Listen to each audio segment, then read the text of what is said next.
1 মিনিটত ষ্টেটিক বেংকিঙৰ আৰু এটা সিৰিজ মই লৈ আহিছো আজি আমি ডিসকাস কৰিম SBI state bank of India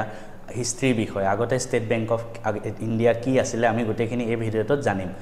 পুন প্ৰথমে ষ্টেট বেংক অফ ইণ্ডিয়া যেতিয়া আছিল তেতিয়া একদম আগত অতীজত তাৰ নামটো আছিল ইম্পেৰিয়েল বেংক অফ ইণ্ডিয়া বাট তাৰো আগত প্ৰথম প্ৰেসিডেন্সি বেংক তিনটা আছিল ভাৰতত তিনটা প্ৰেসিডেন্সি বেংক আছিল bank of Madras bank of Bombay আৰু বেংক অফ বেংগল এই তিনটা বেংক মিলাই পেলাই 1921 সনত ইম্পেৰিয়েল বেংক অফ ইণ্ডিয়া বনোৱা হল আৰু ইম্পেৰিয়েল বেংক অফ ইণ্ডিয়া তেতিয়া RBI তেতিয়া এস্টাব্লিশ হোৱাই নাছিল তো ইম্পেৰিয়েল বেংক অফ ইণ্ডিয়া ভাৰতত